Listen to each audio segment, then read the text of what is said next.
আশ্চর্য ব্যাপার, এতগুলো প্রকাশকের কাছে গেলাম, শ্রদ্ধা সহকারে কেউ দুপাতা পড়েও দেখলে না। অবজ্ঞা ভরে সবাই ফিরিয়ে দিলে, সবাই বললে আপনি নতুন পাণ্ডুলিপি রেখে যান, সময় হলে পড়ে দেখব। গোটা সংসার যেন প্রতীক্ষা করছে, এই গরিবদের কোনো রকমের সুযোগ দেওয়া হচ্ছে না। চোর চোর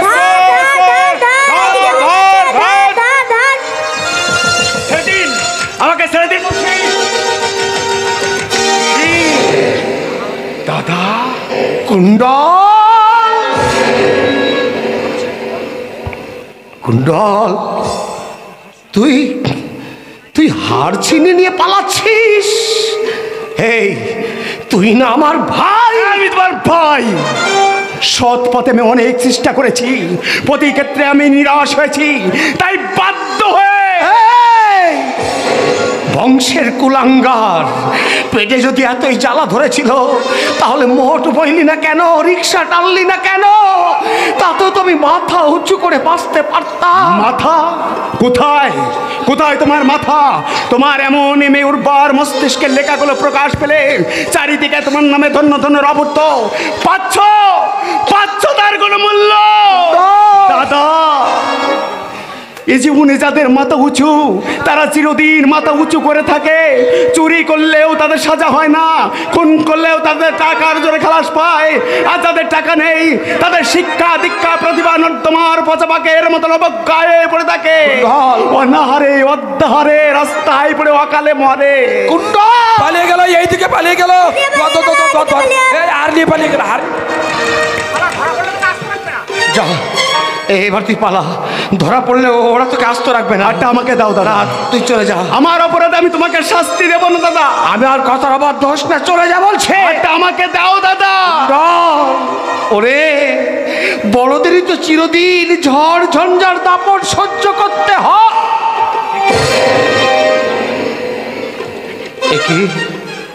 এ হার তুই কোথায় পেলি? সিনেমা দেখে স্বামী স্ত্রী ফিরছিল, আমি অন্ধকারে হার ছিনিয়ে নিয়ে পালিয়ে এসেছি। তোর এই অধঃপত দেখার আগে আমার যদি মৃত্যু হতো। কে তোর দাদা? আমাকে দাদা বলে ডাকবি না, চলে যা, চলে যা আমার সামনে থেকে। হারটা আমাকে দাও। আমার কথা শুনতে পাসনি? দাঁড়িয়ে আছিস কেন? চলে না দাদা, আমার অপরাধে আমি তোমাকে শাস্তি নিতে দেব না। আমার কথার অবাধ্য হোস না কুণ্ডল, হারটা আমাকে দাও।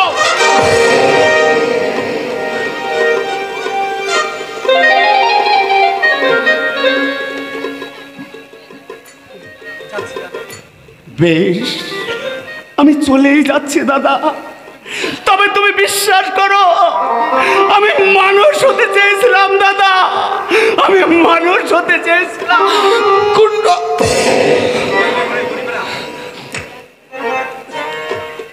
এমনি করে এই গরিবেরা মনুষ্যত্ব হারিয়ে ধীরে ধীরে অমানুষে পরিণত হয়। প্রদোষ চৌধুরীর সামনে থেকে হার ছিঁড়ে নিয়ে পালায় এই কলকাতা শহরে এমন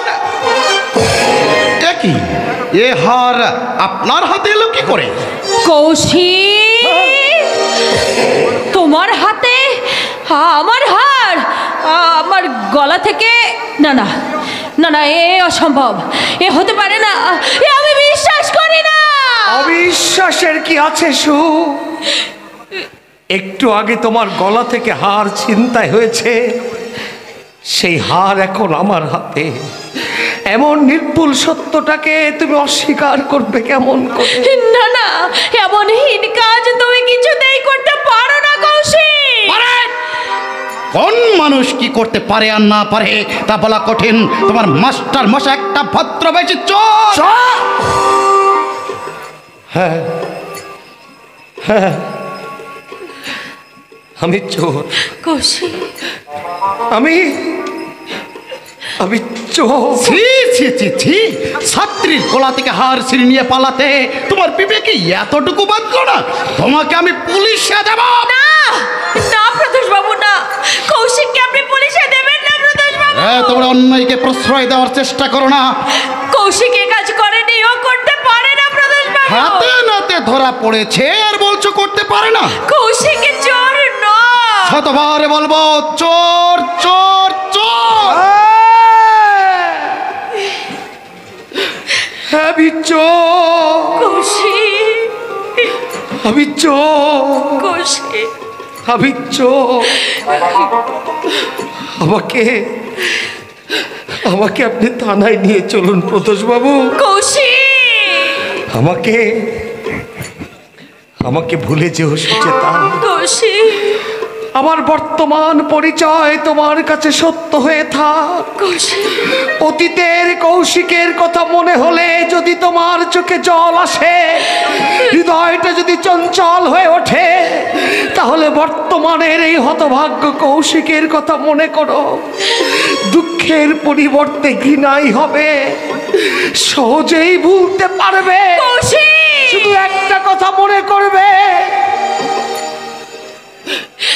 কৌশিক চোর, কৌশিক, চোর,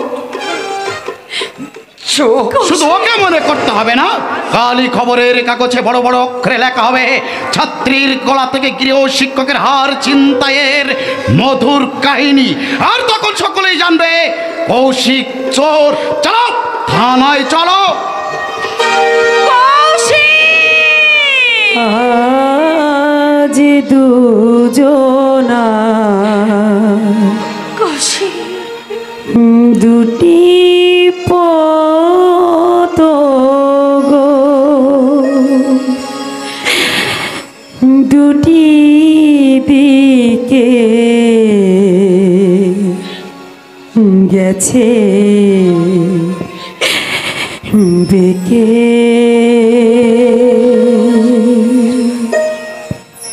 তোমার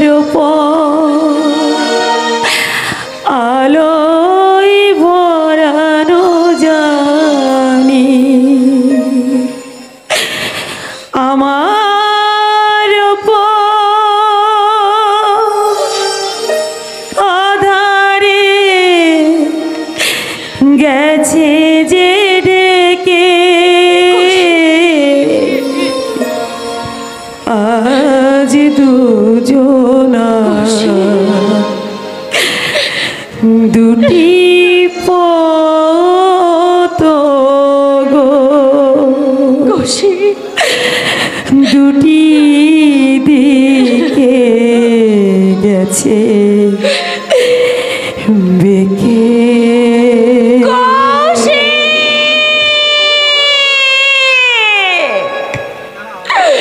না না না না, আমি বিশ্বাস করি না। সারা জগৎ উচ্চ করতে বললে আমি কোনোদিন বিশ্বাস করব না। তুমি চোর, তুমি চোর। ধীরার বাবা বাড়িতে আসবে নাকি? আরে ও ধীরা, ধীরা। ব্যাপার কি দিদি, হঠাৎ ধীরা নিরারের বাপের খোঁজ করছেন কেন? কি দুর্ভাবনার কথা বলুন দেখি। কুন্তল কৌশিক সেই কাল সকালে বেরিয়েছে, আজ এতটা বেলা হয়ে গেল, তো ভাইয়ের কারো দেখা নেই। সে কি? কারো যদি এতটুকু আক্কেল বিবেচনা বলে কিছু থাকে, এদিকে মা বলেছে একটা প্রাণী ঘরের মধ্যে তাদের পথ চেয়ে বসে আছে, সে খেয়াল কি কারো হচ্ছে? ভাবনার কিছু নেই দিদি, হয়তো বিশেষ কোনো কাজে আটকে পড়েছে। ছেলে মানুষ তো নয়। ছেলে মানুষ নয় বলেই তো বেশি ভাবনা হয়, বোঝেন তো? মায়ের মন সর্বদাই কুগাইতেই থাকে। দু ভাইয়ের যা মনের অবস্থা বুঝতে পারছি দিদি, প্রতিনিয়ত আমিও মর্মে মর্মে উপলব্ধি করতে পারছি।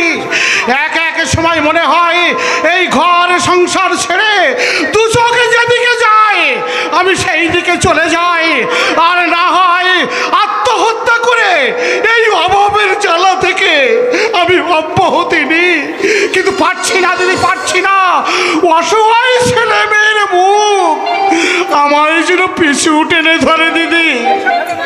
এইসব ভেবেই আমার মনটা বড় চঞ্চল হয়ে ওঠে। বয়সের ছেলে মনের দুঃখে কি করতে কি করে বসে। না না, কৌশিক এত সহজে পরাজয় স্বীকার করবে না দিদি। শুধু কি একটাই ভাবনা, কৌশিকের বাপের যে এখন অবস্থা, এমন কপাল আমার আয়ু থাকতে চোখের সামনে মানুষটাকে বিনা চিকিৎসায় মরতে দেখতে হবে। ওষুধপত্র চলছে না বুঝি? তা চললে তবু মনটাকে একটু বুঝ দিতে পারতাম, কিন্তু কি করব, কি বলবো আমি? সবই আমার অদৃষ্ট। কৌশিক সাধ্যের অতীত করেছে, ঘরে 4টি প্রাণী ছাড়া আর কোনো কিছুই নেই, সবই রোগীর পেছনে খরচ হয়ে গেছে। অন্ধ এসেছে পঙ্গুর কাছে, দোকান ভরে আপনার দুঃখের কথা শুনবো, কিন্তু প্রতিকার করতে পারবো না। দিদি বলুন, এ সময় আমি কি করতে পারি? কি বলবো আমি, কি করব আমি, কিছুই ভেবে ঠিক করতে পারছি না। এই যে কুণ্ডল এসে গেছে। এসেছিস? এত শাস্তি আমাকে না দিয়ে 2 ভাই মিলে আমার গলা টিপে মেরে ফেল। এটা তোমাদের ভারী অন্যায় বাবা। জানো ঘরে একটা রোগী আছে। তোমার দাদা কোথায়? কৌশিক। চুপ করে রইলি যে, বল কোথায় তোর দাদা? ওটা কেন? সে কি? এও কি সম্ভব? কৌশিকের মতো ছেলে? না না না, আমি বিশ্বাস করতে পারি না দিদি। অভাবের তাড়নায় এত নিচে নেমে গেছে সে। এমন কোন সন্তান আমি পেটে ধরেছিলাম। ছি ছি ছি, কোথায় সে? হাজতে। বেশ হয়েছে, ঠিক হয়েছে, শাস্তি হোক তার, কঠোর শাস্তি। শাস্তি? শাস্তি দাদার নয় মা, শাস্তি হওয়া দরকার আমার। তোর? হ্যাঁ মা, আর চিন্তায় দাদা করেনি মা, করেছি আমি। দাদা আমাকে সরিয়ে দিয়ে নিজের কাছে সব দোষ চাপিয়ে নিলে। আমি দাদাকে কতবার নিষেধ করলাম, কিছুতেই দাদা আমার কথা শুনলো না। বড় সুখবর তুমি বয়ে এনেছো, শুনে মুখখানা আমার গর্বে দশাত হয়ে গেল। মা! চুপ! আমাকে তুই মা বলে ডাকবি না। কোন সাহসে এই কালো মুখ নিয়ে তুই এখানে এসেছিস? এতদিন এই সাদা মুখ থেকে কি লাভবান হয়েছে বলতে পারো মা? পাচ্ছ দুবেলা পেট ভরে খেতে, পাচ্ছ বাবার চিকিৎসা করাতে, পাচ্ছ নিজেদের ঘরখানা টিকে রাখতে। আস্থা করে আবর্জনার মতো যারা ঘৃণিত, তাদের আবার সমাজ, তাদের আবার অপরাধের ভয়। প্রত্যেক মানুষই সৎপথে বাঁচতে চায় মা, সেই চাওয়া যখন তাদের বাধা পায় তখন তারা বিপদে পা বাড়ায়। নিজের উপর যাদের রাস্তা নেই তারাই বিপদে পা বাড়ায়। সৎপথে থাকলে সুদিন একদিন আসবে না মা, এই জীবনে যারা সৎপথে থাকে তাদের জীবনে নামে একসে দুঃখের আধার। তুই অক্ষম, অসংযমী, তাই এ কথা বলছিস। চুরি করা ছাড়া বাঁচার কি অন্য কোনো পথ ছিল না? ভিক্ষা করলি না কেন? মোট বইলি না কেন? মোট বয়ে মানুষ বাঁচে না মাগো, জ্যান্ত মরে থাকে। কেচোর মতো গড়িয়ে বাদ পারছে, মরে যাওয়া অনেক ভালো। দুঃখ কষ্টের মধ্যে থেকে জীবনে প্রতিষ্ঠা লাভ করেছে এমন কটা নজির তুই দেখতে চাস? দেখতে চাই না, আমি কিচ্ছু দেখতে চাই না মাগো। দর্শনের মতো আমি সমাজে বাঁচতে চাই। জীবনের মান টাকায়, এই সমাজটা টাকার চাকায় ঘরে। অসৎ ব্যক্তিও টাকার জন্য সমাজ বড় নয়। তুইও যদি তাই চাস তাহলে চলে যা, চলে যা আমার সামনে থেকে। কবি সন্তানের সঙ্গে আমার কোনো সম্পর্ক নেই। দিদি উত্তেজনার বসে কি বলছেন? ছেলে মানুষ ভুল একটা করে ফেলেছে, তাই বলে কি জীবনে আর শুধরাবে না? মা! আমাকে তুই মহা বলে ডাকবি না। তোর যখন এত অধঃপতন ঘটেছে তখন তোর মুখে আমি আর মা ডাক শুনতে চাই না। বেশ, আর কোনোদিন আমি তোমাকে মা বলে ডাকতে আসবো না। যদি আমি কোনোদিন মানুষের মতো মানুষ হতে পারি সেদিনই আসবো, না হলে সে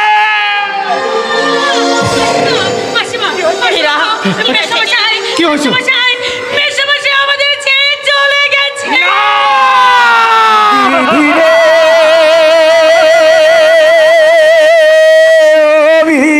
ধীরে বিধি একই অবিচার তোমার, একই অবিচার। ও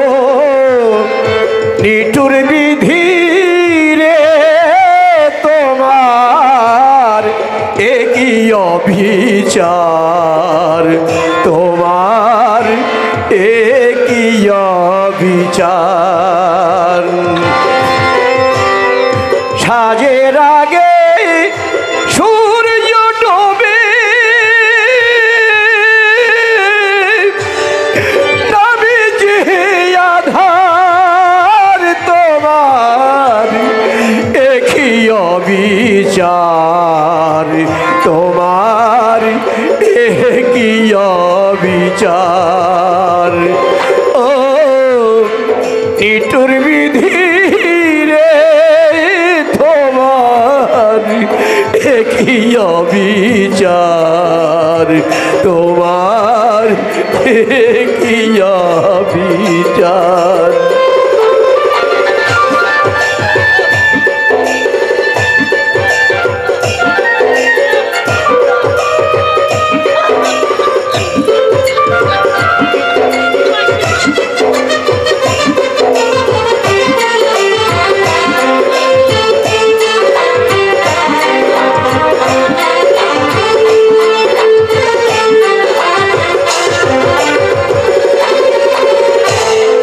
পোষা পাখি উড়ে গেছে আসবে না ফিরে এ জীবনে আর কোনো দিন পাবি না তারে পাবি না তারে পোষা পাখি উড়ে গেছে আসবে না ফিরে ওরে এ জীবনে আর কোনো দিন আসবে না ফিরে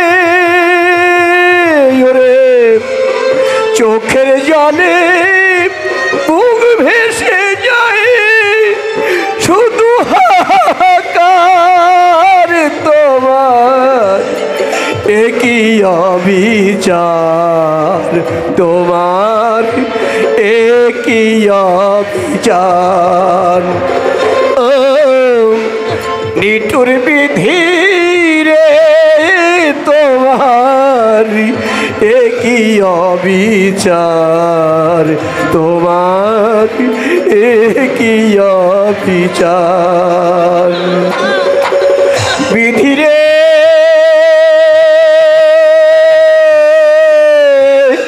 ও বিধি রে